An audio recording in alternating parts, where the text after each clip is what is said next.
Sound Envision.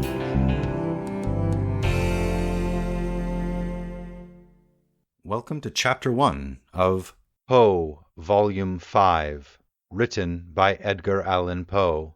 Links to where you can purchase the full audiobook narrated by Jason William Bayless on your preferred platforms are in the description below.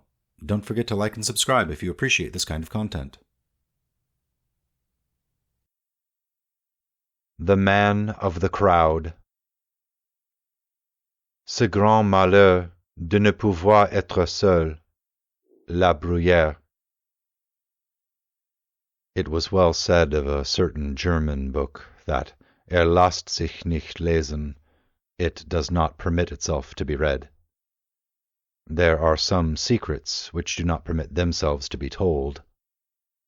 Men die nightly in their beds, wringing their hands of ghostly confessors and looking them piteously in the eyes, die with despair of heart and convulsion of throat on account of the hideousness of mysteries which will not suffer themselves to be revealed. Now and then, alas, the conscience of man takes up a burden so heavy in horror that it can be thrown down only into the grave, and thus the essence of all crime is undivulged. Not long ago, about the closing in of an evening in autumn, I sat at the large bow window at the D Coffee House in London.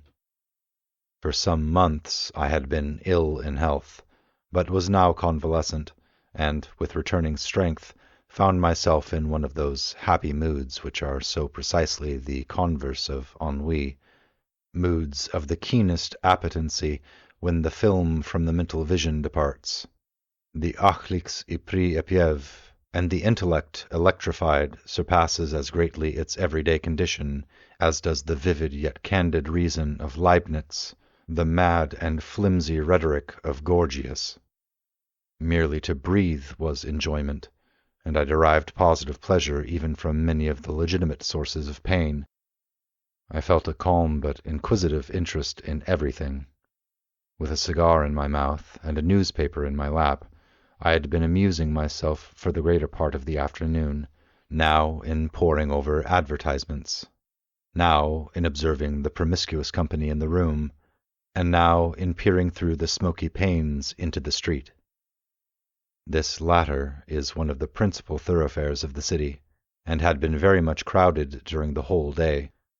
But as the darkness came on, the throng momently increased, and by the time the lamps were well lighted, two dense and continuous tides of population were rushing past the door.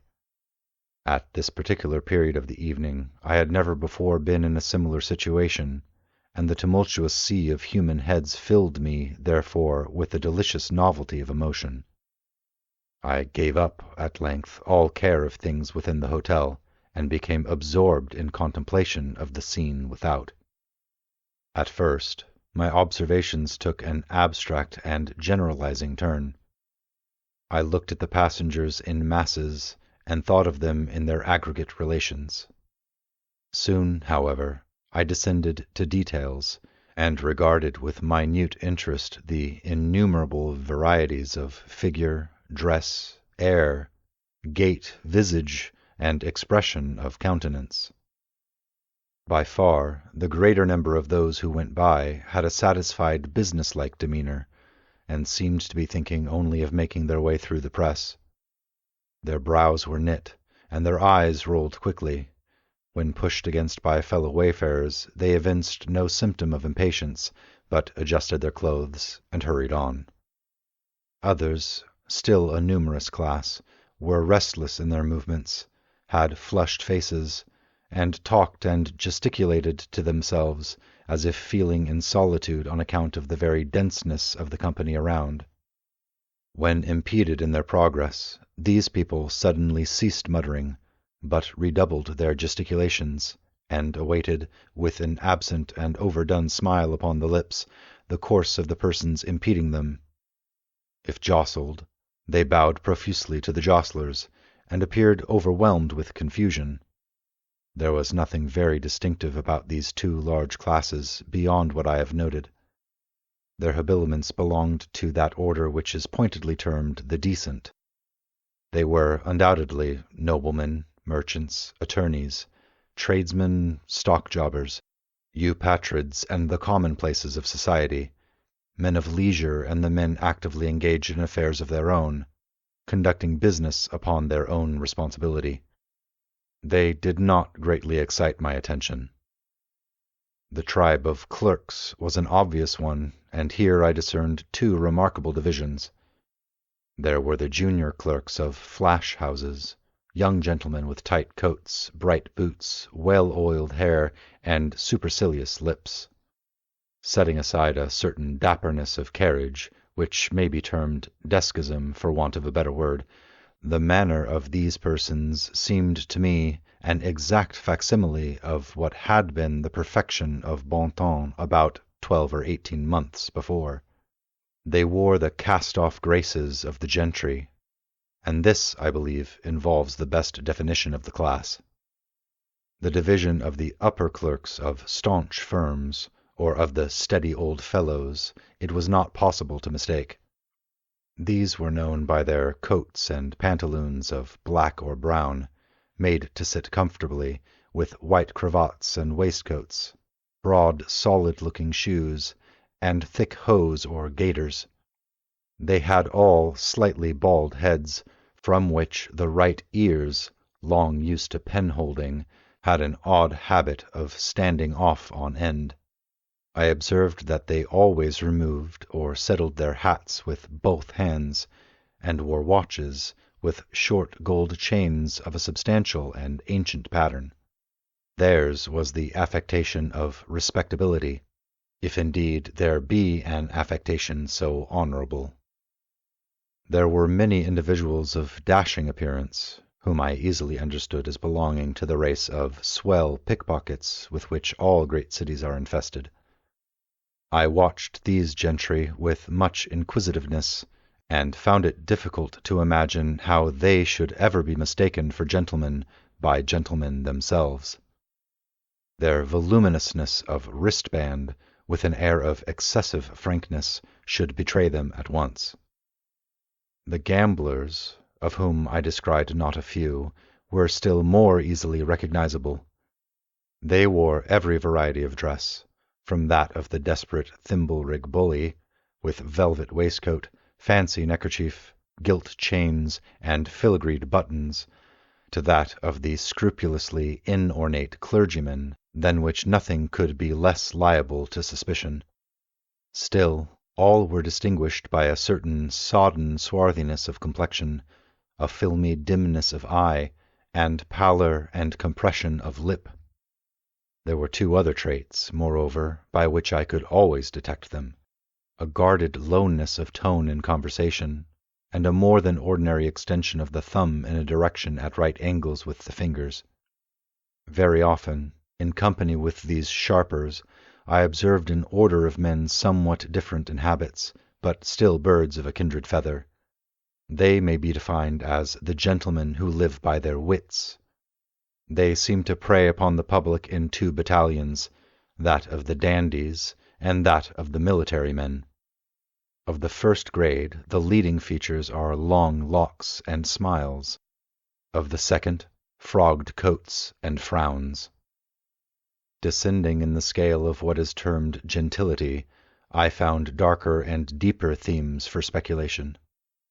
I saw Jew pedlars, with hawk eyes flashing from countenances whose every other feature wore only an expression of abject humility; sturdy professional street beggars scowling upon mendicants of a better stamp, whom despair alone had driven forth into the night for charity; feeble and ghastly invalids, upon whom death had placed a sure hand, and who sidled and tottered through the mob, looking everyone beseechingly in the face, as if in search of some chance consolation, some lost hope; modest young girls returning from long and late labor to a cheerless home, and shrinking more tearfully than indignantly from the glances of ruffians, whose direct contact, even, could not be avoided; women of the town, of all kinds and of all ages; the unequivocal beauty in the prime of her womanhood, putting one in mind of the statue in Lucian, with the surface of Parian marble,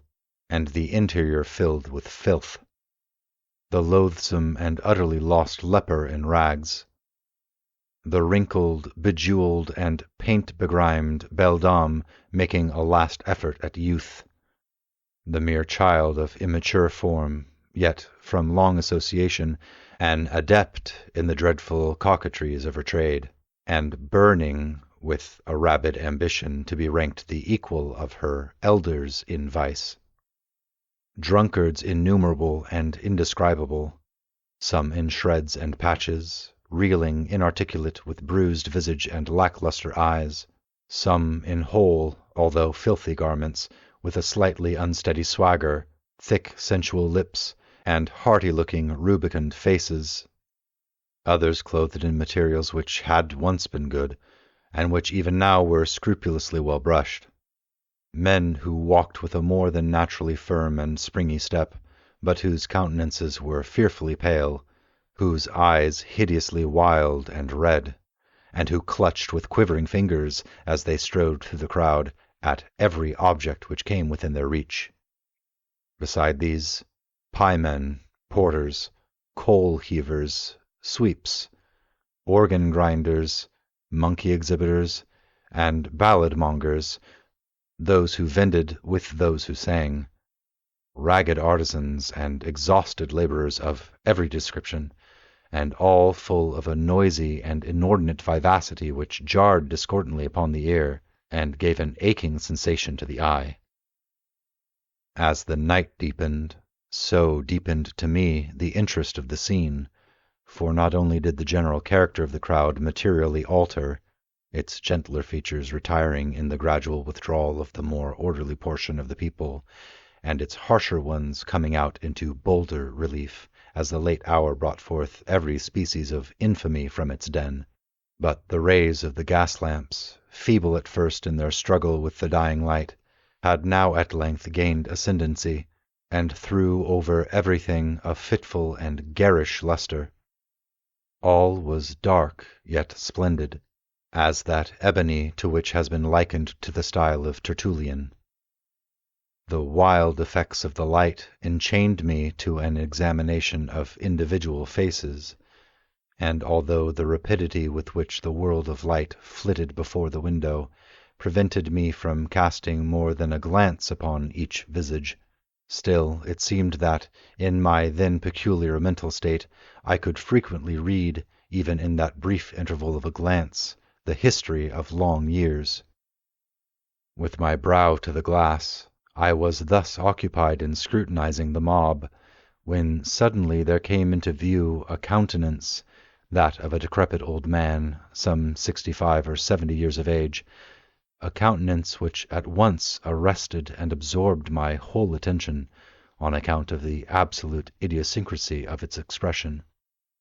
Anything even remotely resembling that expression I had never seen before. I well remember that my first thought, upon beholding it, was that wretch, had he viewed it, would have greatly preferred it to his own pictorial incarnations of the fiend. As I endeavored, during the brief minute of my original survey, to form some analysis of the meaning conveyed, there arose confusedly and paradoxically within my mind the ideas of vast mental power, of caution, of penuriousness, of avarice, of coolness, of malice, of bloodthirstiness, of triumph, of merriment, of excessive terror, of intense, of supreme despair. I felt singularly aroused, startled, fascinated. How wild a history, I said to myself, is written within that bosom. Then came a craving desire to keep the man in view, to know more of him. Hurriedly putting on an overcoat, and seizing my hat and cane, I made my way into the street, and pushed through the crowd in the direction which I had seen him take, for he had already disappeared. With some little difficulty, I at length came within sight of him, approached, and followed him closely, yet cautiously, so as not to attract his attention. Check the links in the description to see where you can purchase the full audiobook. Thank you for joining me for Chapter 1, and I hope to meet you again for Chapter 2. Sound